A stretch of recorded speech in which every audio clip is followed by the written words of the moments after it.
अभी हमारी मौजूदगी जनपद जौनपुर के विधानसभा मुगरा बादशाहपुर के अंतर्गत एक ग्राम सभा है फत्तूपुर कला। उस गांव में हूँ और यहाँ की खबर बड़ी सोशल मीडिया पर वायरल हो रही थी। कारण ये है कि इस गांव की दलित बस्ती में 5 वर्ष जैसे बीतता है उसके बाद यहाँ की बच्चों में उनकी हड्डियों में टेढ़ापन होने लगता है।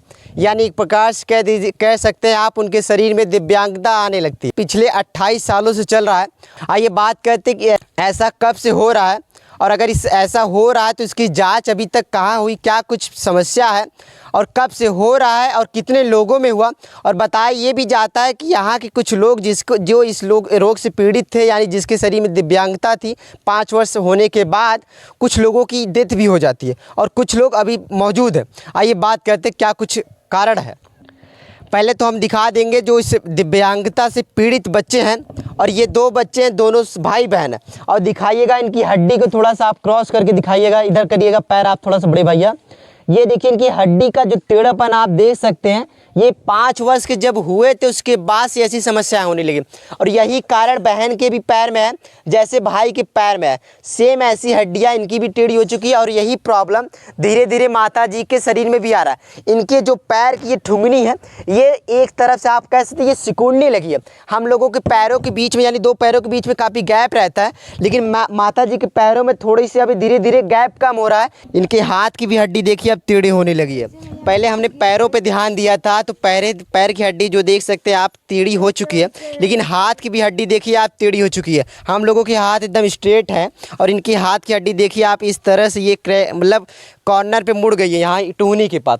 क्या नाम है आपका? शिव पूजन। कब से ऐसी हो रही बाबू? 5 साल के। 5 वर्ष में? हाँ। अभी आप कितने साल के हो? 14 साल के। अच्छा, जब आप 5 वर्ष से पहले थे तब ऐसी समस्या नहीं हुई थी? नहीं।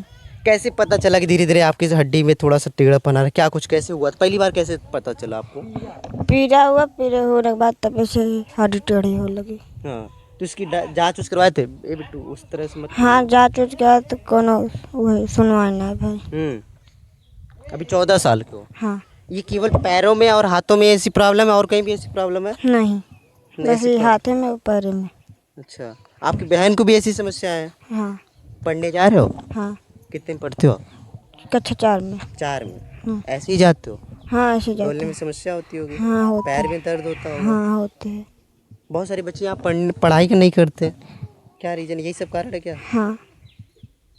देखिएगा फिर से एक बार ध्यान से दिखाइएगा इसको, थोड़ा सा इनके पैर को भैया को देखिए। ये पैर की आप समझ सकते हैं जैसे एक प्रकार की चिपटा हो चुका है।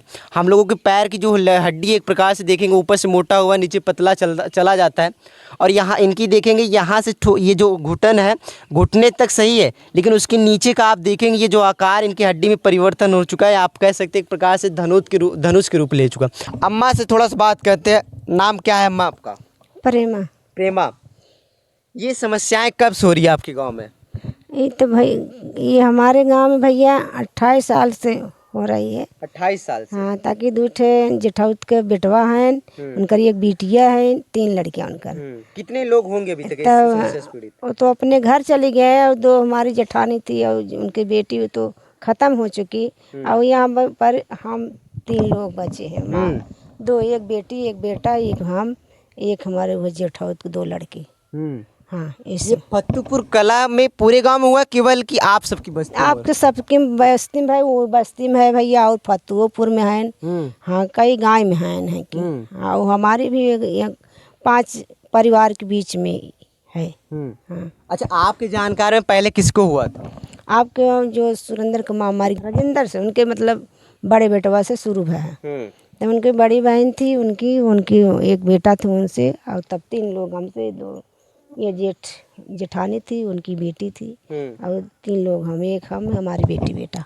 आँख में भी प्रॉब्लम इसी कारण है कोई और पहले से ही आपको? ये भैया ये तो मुझे एक दिन से गए छोट कर रहे तब के दिक्कत है, मुझे एक दिन से नहीं। अच्छा, ये बताया जाए 5 वर्ष के जैसे बच्चे होते हैं, जन्म लेते हैं, 5 वर्ष बीतता है उसके बाद से धीरे धीरे समस्याएं होने लगती है? हाँ हाँ, 5 साल के हो जाते हैं तब एक बार गोड़ पीड़ा, कहीं अम्मी गोड़ पीड़ा, कहीं डॉक्टर दिखाओ, कहीं दवाई ले जाओ। जब कोनो वश रहा तब तो आराम हो, नहीं अपने आप कुछ भी आराम रहे, फिर वैसे से टेढ़े होते चले जाते। पहले ऐंठे के बाद दर्द दे के बाद अब जब टेढ़ हो जाए तब चापर हो लागत है। यही सब आपके प्रॉब्लम। पैर में कब से समस्या है? आज हमारे भैया तो 15 साल से हमारे भी पैर में हो गया। अच्छा, पहले ये दोनों पौली जो तो उसके बीच में काफी गैप था। हाँ नहीं कुछ भी नहीं हुआ हमारे, पहले एड़ी पैर रखे हैं, एड़ी पकड़े से तभी यहाँ पकड़े से के बाद यार हड्डी को टेढ़ा कर दे रहा है। हड्डी टेढ़ा यार, कमर भी मतलब कमर ये इधर दाब दे से यार निकले, तब कमर से हम दिक्कत बहुत हो जाए भैया। अच्छा, कितने लोगों की यहाँ डेथ हुई है इस कारण से? ये इसका अब यह बताए तो ना, दो लोग। हाँ मतलब 3 जेठौते कनी वो 3 बेटा 1 बेटी 2 बेटा और 3 हम परिवार 2 ये जेठौते, मतलब 5-7। कितने लोगों मतलब इस पीड़ित है इस समस्या से कितने लोगों की डेथ हो गई यानी मर चुके हैं? 2 लोग। एक रोशनी नाम की लड़की थी जो खड्डिया पी रहती थी, बेचारी उठ नहीं पाती थी। और एक जेठानी थी, मतलब उनके माँ मर जेठान है वो। अब मैं इतनी बड़ी समस्या बा, अभी तक कोनो नेता होता ना है चीज सब की बात। नेता तो भैया आए, कहाँ कहाँ की टीम आए, लेकिन कुछ करबे नहीं आए कि फिर ले आए कि गए इलाहाबाद तक गए, वहाँ पर गए भाई इतनी देर तक जांच के हैं देखें ताकि ना तो एक लोग गिलास के हो पानी मिला, ना एक लड़कन के कुछ मिला भैया। एक के जांच पड़ताल सब के एक टैबलेट भी वो भी लड़की गई थी वो रोशनी, वहाँ पर हम सब गए थे सब जने, कि कुछ भी ना हुआ, वो जिससे गए वैसे चले आए भैया। कोई यहीं देख के ऐसे चला जाए। बहुत तमाम जो नई नई बहुएं आती होंगी तो शादी करती थी, कुछ समय बीतता होगा फिर उनके साथ भी समस्याएं होने लगती हैं। ऐसे दर्द होए ना समझ में, जब दर्द होए तो ऐसे पिराए लगे भाई दौड़ धूप कि क्यों कहाँ कैसे कैसे करें, जब कोनो दिक्कत रहे तब तो होए, जवन होए वो तो होया जाता। शादी की भी बहुत सारी समस्याएं होती थी शादी करने में अब यही आए कहाँ कर शादी करी, गरीब परिवार तो ये नबिया है कि पैसा भैया कहाँ से करब कैसे करब कहाँ करी, कुछ समझ में ना आया होते हैं, लड़की कहाँ शादी करी। कुछ पता चला क्या कारण है जो ऐसा हो रहा है? कुछ पता ही ना चलता क्या कारण है, जब पता चले तब तो ओकर नहीं हो तो होबे करे, कहाँ कौन दिक्कत कौन प्रॉब्लम है तब ओकर नहीं हो होबे करे, जब कुछ पता ही ना चल। जब बड़े बड़े आवत हैं देख ताक जाए कहाँ कहूँ दवाई दर्पण करे वहाँ से ठीक हो तब नहीं जान पावे कहाँ वहाँ लिया जाता है, कुछ करत हैं कुछ करता तो ना आए, जहाँ जहाँ जाए वैसे लौटी आई। और ऐसी समस्याएं यहाँ के बच्चों में जब 5 साल से 6वें साल या 7वें साल में जब जाते हैं तब धीरे धीरे ऐसी परिवर्तन इनकी हड्डियों में देखने को मिलता है। एक बहन है, आपका क्या नाम है? साधना। साधना जी, आप इनकी बहन है शिवभोजन के? हाँ। आपके पैरों में कब से समस्या आने लगी? वही 5-6 साल के थे। 5-6 साल, उसके पहले कोई नहीं। और आपके पिताजी में भी ऐसा था? नहीं, हमारे पिताजी के नहीं था। अच्छा, कितने आपके साथी होंगे जो जिसके पैरों में ऐसी समस्याएं होंगी जो आप जानती हो? भैया नहीं हैं 6-7 लोग। अच्छा, आपके भी पैर ऐसे ही मुड़े हैं? हाथ में भी था हल्का हल्का। हाथ में भी देखिए, इनका भी हाथ यहाँ धीरे धीरे क्रॉस हो रहा है, देख लीजिए आप। एक प्रकार से ये कह सकते हैं इनके दोनों हाथों में से प्रॉब्लम हो रहा है और आने वाले टाइम में ये और भी बढ़ सकता है क्योंकि अभी तो ये स्टार्टिंग है और आने वाले टाइम में क्या होगा। एक दादाजी हैं, बड़े क्या नाम है दादा आपका? शुभ नाम? राधे श्याम। राधे श्याम जी। ये आपकी इस बस्ती में ऐसी समस्याएं कब से हो रही हैं और क्यों हो रही हैं? सर हम तो ये नहीं बता सकते क्यों हो रही है, 28 साल हो गया। 28 वर्ष हो गए। हाँ, ये नहीं बता सकते कि क्यों हो रही है, ये तो डॉक्टर लोग बता पाएंगे। कोई वैज्ञानिक जांचने पड़ताल करने वाला नहीं है? वैज्ञानिक तो नहीं आए पर ये मीडिया टीम आई थी। हाँ। बनारस से आई, जौनपुर से आई, मुगरा से आई। एक बार आते हैं सर, दूसरी बार नहीं आते। क्या करके जाते हैं क्या करते हैं, अब हम लोगों को जब कोई रिपोर्ट नहीं मिलती तो क्या बताएं। पानी पीने में स्वाद कैसा लगता है? बढ़िया लगता है जैसे आम पानी? नहीं, एक खिंचाव में 1 गिलास आप नहीं पी सकते। कैसा लगता है स्वाद? मतलब कुछ कसैला लगता है? कैसा लगता है? कसैला लगता है। पानी कसैला लगता है जी। आप उसी का सेवन करते हैं आप लोग? भैया क्या किया जाए, अब वो बोर कराते हैं।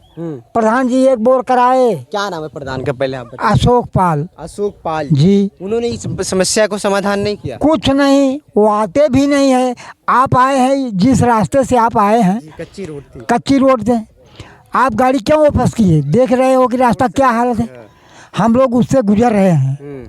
अब कहाँ तक समस्या बताएं हम कि यहाँ के जब ऊपर वाला नहीं देख रहा है तो नीचे वाला क्या देखेगा सर। हम लोगों का रास्ता चलने में अपार है। देख रहे हैं आप ना। इसकी इस समस्या को एक बार आप डीएम से ज्ञापन दीजिए, डीएम के पास कार्यालय पर उनके एसपी को ज्ञापन दीजिए, यहाँ के विधायक से मिलिए, कभी मिलने की कोशिश की आपने ये सब? मिलने की कोशिश किया सर, लेकिन किसी का साथ नहीं पाया, वहाँ तक जा नहीं पाए। मीडिया के सामने ये प्रश्न मैंने दिया, मीडिया पेपर में गजट किया, मोबाइल पे भेजा, क्या डीएम एसडीएम इसको सुने नहीं होंगे? आपकी बेटी रोशनी नाम था, रोशनी 19 नाम वर्ष में उसकी डेथ हो जाती है, कारण बताया जाता है यही समस्या है। यही समस्या है सर। खटिया पे उन्होंने पूरा दिन पूरा वर्ष बिता दिया। बिता 9 साल उसकी माँ बिताई, अच्छा। वो हमारा साथ छोड़ के गई, फिर बेटी उसी मर्ज में पकड़ी गई, 19 साल को होकर के वो भी गई।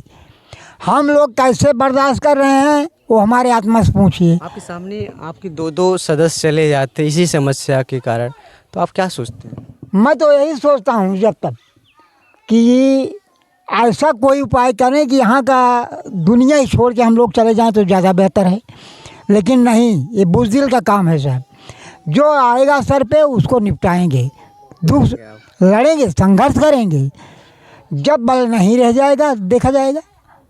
जल विभाग आए, यहाँ की पानी का जांच करे और उसे अच्छे से प्योरीफाई करे, अन्यथा यहाँ पे एक अच्छा सा आरओ प्लांट बैठा दे, जिससे यहाँ के जितने भी सदस्य, जितने भी लोग हैं, पानी पीने में उनको समस्या ना हो, क्योंकि जब वो शुद्ध पानी पिएंगे तो उनके शरीर में कोई विकृति नहीं होगी, ना ही कोई रोग उत्पन्न होगा। क्योंकि ये अंकल जी बता रहे कि पानी एक गिलास आप एक बार भी नहीं पी सकते, जैसा पिएंगे तो उसके स्वाद में कैसालापन आता है। जितनी भी ऑडियंस देख रहे हैं, अगर आपकी इस परिवार की, इस गाँव की समस्या को कुछ भी अगर मदद करना चाहते हैं तो ये मुगरा बादशाहपुर विधानसभा के अंतर्गत फत्तूपुर कला गांव है। आप यहाँ आके जो भी आपको हो सके उस समस्या का हल करिए। मेरे साथ अभी समाजवादी पार्टी के समाजवादी कुटिया के संस्थापक ऋषि यादव जी हैं, उनसे बात करते हैं क्या कुछ देखने को मिला, यहाँ लोगों से बात किया। जैसा कि इस पीड़ित परिवार से मैं मिला और ये बच्चे को देखा जी, तो कहीं ना कहीं आत्मा और दिल अंदर से बहुत दुखी हुआ। इस बच्चे के लिए जो भी सुविधा हो सके, कि सरकार ने अभी सुविधा कोई मुहैया नहीं कराई। इस बच्चे से मैंने बात किया तो इन्होंने कहा कोई चीज़ ऐसी नहीं मिली है जिससे हम अपनी पढ़ाई लिखाई या कोई भी अपने जीवन यापन की चीज़ आगे बढ़ा सके। माता जी ने बताया कि इलाहाबाद गए थे प्रयागराज दवा लेने के लिए, जहाँ पानी तक उनको नहीं पूछा गया, और अभी चाचा जी ने अपनी सारी चीज़ को अवगत कराया। और मैं आपको अभी देखिए, अभी ईटीवी भारत में एक खबर हमने देखा, ये मैं आपको दिखाना भी चाहता हूँ कि इसमें लिखा गया है, योगी सरकार ने दिव्यांगजन कल्याण के लिए जारी किया 1424 करोड़ का बजट, 35 करोड़ से खरीदे जाएंगे कृत्रिम उपकरण। तो मैं यह सरकार से पूछना चाहता हूं और मैं लोगों से जानना चाहता हूं कि यह उपकरण इनसे भी क्या ज़रूरी कहीं है? आज आप यहाँ पे आए हैं जहाँ पे आप देख रहे हैं कि पिछले कई सालों से लगातार हो रहा है कि बच्चा जन्म के बाद 2 महीना, 4 महीना, 2 साल, 4 साल बाद वह दिव्यांग हो जा रहा है। तो कहीं ना कहीं यह जानकारी लगभग सबको होगी और होनी भी चाहिए। अगर नहीं होती तो मैं आपके माध्यम से बताना चाहता हूँ, हो जाएगी, सबको हो भी जाएगी, ये भी मैं बता रहा हूँ, हो जाएगी। और इस परिवार के लिए आप बताइए, वो बहन है जो पढ़ने नहीं जाती पैर की वजह से, ये बच्चा है एडमिशन कराया लेकिन बोल रहा है भैया मैं डेली पढ़ने नहीं जा पाता, क्योंकि इनको प्रॉब्लम है, समस्या है, दिक्कत है। तो यह बजट किसके लिए पास? आम जनमानस के टैक्स से पैसे से जो बजट पास होता है वो किसके लिए है, यह मैं जानना चाहता हूँ। जब यह इस बच्चे के लिए यह सरकार सुविधा नहीं दे सकती तो वह बजट किसके लिए है? इस बच्चे के लिए सरकार सुविधा नहीं दे सकती तो आप निश्चिंत रहो बाबू, आपके लिए समाजवादी पार्टी के कार्यकर्ता आपके साथ खड़े हैं। मैं इस बच्चे की सारी चीज़ को मैं राष्ट्रीय नेतृत्व तक अवगत कराऊंगा, जो भी मुझसे हो सकेगा। इस बच्चे का मैं व्यक्तिगत रूप से भी इसकी मैं मदद करूंगा। कब तक ये हो सकता है कि परिवार को कुछ आश्वासन मिल जाए? अभी आप आश्वासन देके जा रहे, कब तक इस मैं आश्वासन नहीं देता हूं, मैं काम पे भरोसा रखता हूं, क्योंकि मैं समाजवादी पार्टी का कार्यकर्ता हूं और इस बच्चे को मैं जो भी हो सकेगा मैं इसकी मदद आपके साथ ही जो भी हो सकेगा मैं खुद करूंगा। इसके पढ़ाई लिखाई में कोई बाधा ना आए, कोई दिक्कत ना हो, क्योंकि यह एक समाजवादी कार्यकर्ता का नैतिक कर्तव्य है। और यह जो बजट है, जो ये सरकार के द्वारा जो बजट है, अगर ऐसे लोगों को अगर बजट का लाभ ना मिले, ऐसे लोगों को सरकारी मुहैया ना मिले, अगर ऐसे लोगों को ना मिले तो किसके लिए है बताइए? आप बताइए, हम लोग आज जनपद से लगभग 50 किलोमीटर दूरी पे आए हैं। इस पीड़ित परिवार के साथ हम खड़े हैं, इस बच्चे की जो भी हो सकेगा। और मैं आपको विश्वास दिलाता हूँ, हम आपको अपना मोबाइल नंबर दे के जाएंगे। आपको जहाँ भी ज़रूरत पड़ेगी, हम आपके साथ, इस परिवार के साथ पूरी मदद मैं करवाने का आपका काम करूँगा, जो भी हो सकेगा। मैं अपने राष्ट्रीय नेतृत्व से, हम लोग सत्ता में नहीं हैं, सरकार में नहीं हैं, लेकिन उसके बाद भी जितना हो सक रहा है हमारे राष्ट्रीय नेतृत्व से लेकर हमारे माननीय जिला अध्यक्ष जी से लेकर हमारे जो भी क्षेत्रीय लोग हैं, हमारे माननीय, मैं आपको अवगत, आपकी चीज़ को अवगत कराने का मैं काम करूँगा। लेकिन हमसे जो हो सकेगा, मैं समाजवादी कुटिया के माध्यम से इस बच्चे की मैं जो भी हो सकेगा मैं मदद करूँगा। मैं आप लोगों के बीच में फिर आऊँगा। तो साथियों, मैं आप लोगों से बस यही मैं कहना चाहता हूँ कि देखिए, वर्तमान की जो सरकार है वह सिर्फ बजट का एक दिखावा कर रही है कि इतना बजट पास है, ये पास है, लेकिन धरातल पे कुछ भी नहीं है। धरातल पे काम के नाम पे कुछ नहीं है। आप बताइए कि यह परिवार जो लगातार दिव्यांग होता जा रहा है 5 साल 10 साल, ये तो कहीं ना कहीं ये तो सरकार को इस चीज़ पे सबसे ज़्यादा एक्टिव होना चाहिए कि यह हमारी पीढ़ी कहाँ जा रही है, हमारे बच्चे कहाँ जा रहे हैं, हमारे देश का भविष्य कहाँ जा रहा है। बताइए, हमारे देश का भविष्य कहाँ जा रहा है। इस भविष्य के लिए सरकार लोग बनाते हैं, लेकिन सरकार, चाचा ने बताया, कोई सरकारी लाभ मिला? कोई नहीं सर। माता जी, आप बताइए, आप जब गई थी क्या हुआ आपके साथ इलाहाबाद? कुछ भी लाभ इनको नहीं मिला? कुछ ना लाभ मिला भैया, कोई लाभ नहीं मिला। तो कहीं ना कहीं सरकार का इस परिवार को कोई लाभ नहीं मिला। लेकिन हम समाजवादी पार्टी के कार्यकर्ता हैं, समाजवादी पार्टी के लोग हैं, इस परिवार के साथ हम कंधे से कंधा मिला के रहेंगे। जो भी हो सकेगा इस पीड़ित परिवार की मैं मदद कराने का मैं पूरा प्रयास करूँगा। धन्यवाद। अभी हमारी मौजूदगी जनपद जौनपुर से 50 किलोमीटर की दूर पे प्रतापगढ़ बॉर्डर के पहले ही जनपद जौनपुर का अंतिम छोर है मुगरा बादशाहपुर विधानसभा। उसी विधानसभा के अंतर्गत ग्राम सभा फतेहपुर कला में थी और यहाँ के लोगों की 28 साल से चली आई समस्या का अभी तक निवारण नहीं हो पा रहा। बाकी आपका क्या रहा है कमेंट बॉक्स में जरूर बताएगा। मैं आपका सनी, जनपद जौनपुर से।